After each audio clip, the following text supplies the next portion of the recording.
नमस्ते। उम्मीद करते हैं कि आप लोग बहुत ही अच्छे होंगे। देखिए, आप में से काफ़ी सारे लोगों का जो है सहारा जो पैसा रिफ़ंड कर रही है, उससे संबंधित हमने जो है वीडियो बनाया था। उस वीडियो में कमेंट आ रहे हैं, तो अलग-अलग आपका जो है सवाल है, जिसको मैंने नोट डाउन करके रखा हुआ है। और आज की इस वीडियो में उससे रिलेवेंट ही आपको हम जानकारी देने जा रहे हैं कि आपका जो भी सवाल है, उसके माध्यम से उसका सॉल्यूशन क्या है। आप उसको किस तरह से देख सकते हैं और किस तरह से आप अपना जो पैसा है सहारा से निकाल सकते हैं।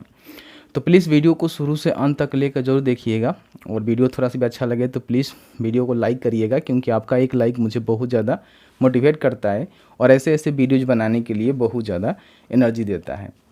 सबसे पहला जो कॉमन आप लोग का सवाल है कि मेरे पास क्यू सब का जो है मतलब हमने क्यू सब के माध्यम से पैसा जमा करवाया हुआ है, तो क्या उसका पैसा मिलेगा कि नहीं मिलेगा।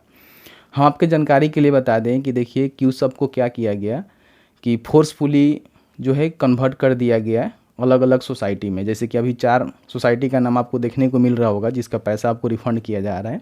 तो क्यू सब को जो है मैक्सिमम सारे मतलब जो निवेशक हैं ना, उनका एजेंट के द्वारा या फिर ऑफिस के द्वारा उसको कन्वर्जन करके जो है सोसाइटी में कर दिया गया।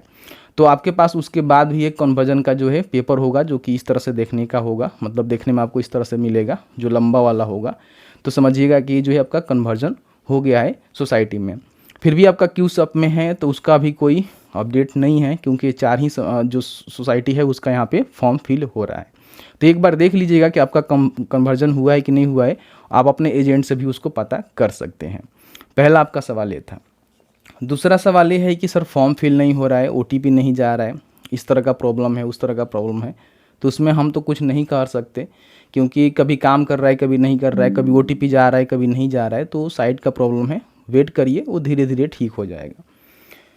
एक व्यक्ति ने पूछा हुआ है कि हमारे पास जो है मल्टीपल अकाउंट है, जैसे कि हमने अलग अलग जो है सहारा में पैसा जमा किया हुआ है, तो क्या उसको अलग अलग हमें क्लेम करना होगा। तो मैंने वीडियो में भी क्लियर करके बताया था, बट आप लोग ध्यान नहीं देते हैं। उस वीडियो मैंने क्लियर करके कहा था कि अगर आपका एक नाम से अलग अलग जो है सहारा में, जैसे कि आपने फिक्स किया हुआ है या फिर मंथली के हिसाब से जमा किया हुआ है, या फिर आपके कई प्रकार के खाते हो सकते हैं, तो सभी को जो है क्लेम करने के लिए एक बार ही आपको डिटेल्स वहाँ पे डालना होगा। जहाँ पे सर्टिफिकेट, दस्तावेज अपलोड करने की और जानकारी भरने की डिटेल्स आती है, वहाँ पे मल्टीपल जो है आप ऐड कर सकते हैं, क्योंकि वहाँ पे ऐड करने का ऑप्शन दिया गया है कि आपके पास जो भी खाते हैं सहारा में, उस सभी को यहाँ पे आप ऐड कर सकते हैं एक एक करके। तो उस वीडियो को देखिएगा तो उसमें आपको समझ में आएगा। तो एक बार ही आपको क्लेम फॉर्म फिल करने का मौका मिलेगा, इस बात को ध्यान रखिएगा। उसके लिए आप अलग अलग क्लेम नहीं कर सकते। उसके बाद एक व्यक्ति का यहाँ पे क्वेश्चन आया हुआ है कि सर, सरकार तो बोल रही है कि हम 10,000 रुपये ही तक देंगे, लेकिन जिनका लाख रुपया है, 50,000 मतलब कि 10,000 से ज़्यादा है, उनका क्या होगा। तो देखिए, सरकार ने अभी फ़िलहाल यही बात कहा हुआ है कि 5,000 करोड़ जो है, जो सेबी है उसके खाते से निकालकर जो सेंट्रल रजिस्ट्रार हैं उनके खाते में ट्रांसफ़र किया गया है। और ट्रायल बेस पे जो है पैसे यहाँ पे सबसे पहले दिए जा रहे हैं कि पैसे सही से पहुँच रहे हैं कि नहीं पहुँच रहे हैं, और वाकई में पैसे जो निवेशक है उनके पास पहुँच रहा है या फिर कोई दिक्कत तो नहीं हो रहा है। तो इस कंडीशन में इन्होंने कहा हुआ है कि फ़िलहाल जो है 10,000 ही मतलब पर जो निवेशक हैं उनको दिया जाएगा, चाहे उनका अमाउंट 10,000 से ज़्यादा क्यों ना हो। अगर आपका 10,000 तो 10,000 तो मिल जाएगा, लेकिन 10,000 से ज़्यादा होगा फिर भी आपको 10,000 तक ही मिलेगा। अब इसके बाद वाला जो पैसा है वो कैसे मिलेगा, क्या होगा, इसका कोई मतलब ज़्यादा जानकारी उन्होंने नहीं दिया हुआ है, तो मैं भी इसमें ज़्यादा कुछ नहीं कह सकता। वेट करिए, इसके आगे का कोई भी अधिसूचना आता है, जानकारी आता है तो आपको बता दी जाएगी। आप में से काफ़ी सारे लोग ये भी पूछेंगे कि सहारा में हमारे घर में किसी व्यक्ति का पैसा जमा था और व्यक्ति जो है डेथ कर चुके हैं। भगवान ना करे किसी के साथ ऐसा कुछ हो, लेकिन इन फ्यूचर मान लीजिए कुछ प्रॉब्लम होने के चलते उनका डेथ हो चुका है, तो उनका क्लेम कैसे होगा, क्योंकि यहाँ पे आधार नंबर से वेरीफाई किया जा रहा है और उन्हीं को पैसे यहाँ पे दिया जा रहा है। तो इसमें देखिए, मुझे अभी कुछ नहीं कहना, क्योंकि इसका मैंने नोटिफिकेशन में भी कोई जिक्र नहीं है जहाँ तक मैं देखा। तो आप वेट कर लीजिए, जानकारी निकल के आएगा तो एक प्रॉपर वीडियो इस पर बना देंगे कि हाँ, जिनका डेथ हो चुका है वो किस तरह से क्लेम के लिए आवेदन करेंगे, या फिर आपके पास आपका जो एजेंट है उनसे भी आपको एक बार ज़रूर संपर्क करना चाहिए, जो भी एजेंट पैसा जमा करवाए थे, या फिर सहारा के जो ऑफिस है वहाँ भी जाकर आप संपर्क कर सकते हैं। तो ये जानकारी क्लियर मैंने आपको कर दिया कि अभी डेथ वाला कोई ये प्रक्रिया नहीं हो पा रहा है। अब यहाँ पर दोस्तों आपको हम बता दें कि आप में से काफ़ी सारे लोग ऐसे हैं जिनमें मतलब ये संदेह है कि हमारा जो है अकाउंट नंबर आधार सीडिंग है कि नहीं है, मतलब कि कौन सा सीडेड है या नहीं है, तो फॉर्म को आप फिल करेंगे तो मैंने उसमें क्लियर करके बताया था कि आप जैसे ही वहाँ पर डिटेल्स अपना डालेंगे ना, तो वहाँ पे आपका बैंक आ जाता है कि कौन सा बैंक जो आपका आधार से सीडेड है। नहीं होगा तो नहीं आएगा, तो इसका मतलब ये है कि आपका सीडेड नहीं है, तो आपको सीड करवानी होगी। तो उसके लिए आप अपने जहाँ भी आपका अकाउंट है, जिस भी बैंक में, उस ब्रांच में जाएंगे और वहाँ पे एक NPCI का फॉर्म आता है जो कि मैंने आपको डाउनलोड करना बताया हुआ है, हमारे वेबसाइट से डाउनलोड कर सकते हैं। उसको प्रिंट करके भरेंगे और जो भी अकाउंटेंट होते हैं उनके पास ले आकर जमा करवा देंगे, तो आपका जो NPCI हो लिंक हो जाएगा। या फिर आप इंडिया पोस्ट पेमेंट बैंक में भी अपना खाता खुलवा सकते हैं, वो आधार सीडिंग से ही खुलता है।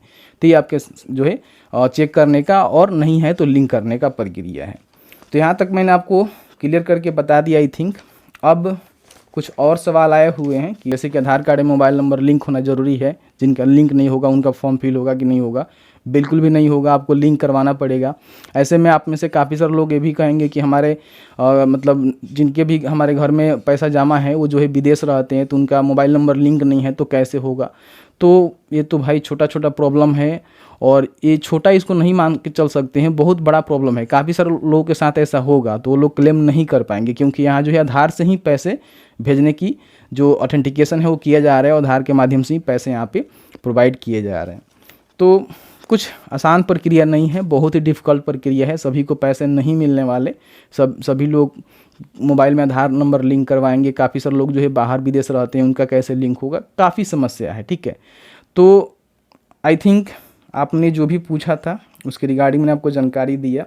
और आप में से काफ़ी सारे लोग ये भी पूछे हैं कि पैसे कैसे मिलेंगे। तो पैसे जो है 45 दिनों में आपका सारा चीज़ करके जो है पैसे जो भी आपका आधार लिंक होगा, मतलब कि आधार सीडेड अकाउंट होगा, उस अकाउंट में ट्रांसफ़र कर दिए जाएंगे। और आपको जो है मोबाइल नंबर से या फिर अपने जो मेल ID वहाँ पे ऑप्शनल जिसको आप छोड़ रहे हैं वो देंगे, उसके माध्यम से भी आपका यहाँ पे आपको नोटिफाई कर दिया जाएगा कि आपका पैसा आपके अकाउंट में ट्रांसफ़र कर दिया गया है।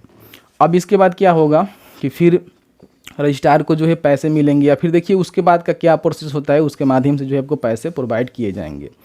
तो अगर आपको खुद से फॉर्म फिल करने आता है तो खुद से भर सकते हैं, नहीं तो CSC सेंटर भी जाकर आप फॉर्म को फिल करवा सकते हैं, क्योंकि CSC के पास भी ऑथोराइज है, CSC सेंटर वाले भी फॉर्म को फिल कर रहे हैं। ठीक है, खुद से समझ में आ रहा है तो भरिए, नहीं आ रहा है तो CSC सेंटर जाइए, या फिर कोई इंटरनेट का दुकान है वहाँ पर जाकर फॉर्म को अप्लाई करवा लीजिए। जो मैंडेटरी डॉक्यूमेंट्स है, आपका आधार कार्ड होना चाहिए। आधार कार्ड में मोबाइल नंबर लिंक होना बहुत ज़्यादा ज़रूरी है।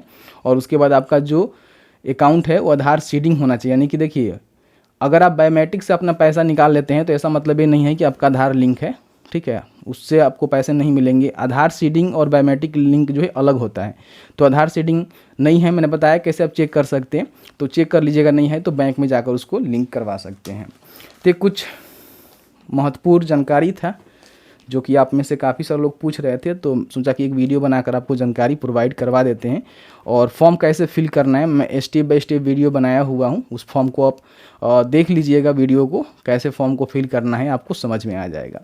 तो बस आज की इस वीडियो में इतना ही। ज़्यादा जानकारी के लिए पोर्टल पे कुछ निर्देश दिए गए हैं, कुछ क्वेश्चन का आंसर भी किए गए हैं।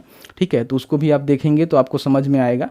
तो फिलहाल 4 ही सोसाइटी का पैसा जो कि यहाँ पे आपको देखने को मिल रहा है, इसका जो है क्लेम का प्रोसेस यहाँ पे हो रहा है। आप चाहें तो कर सकते हैं, और जो भी क्लेम सरकार करवा रही है वो फॉर्म फिल करेंगे, और जो भी क्लेम के बाद आपको पैसे देने के लिए कह रही है वो पैसे आपको देखने को मिल सकता है। तो चलिए मिलते हैं एक नए वीडियो में एक नए टॉपिक के साथ। तब तक के लिए वीडियो देखने के लिए आपका बहुत बहुत धन्यवाद।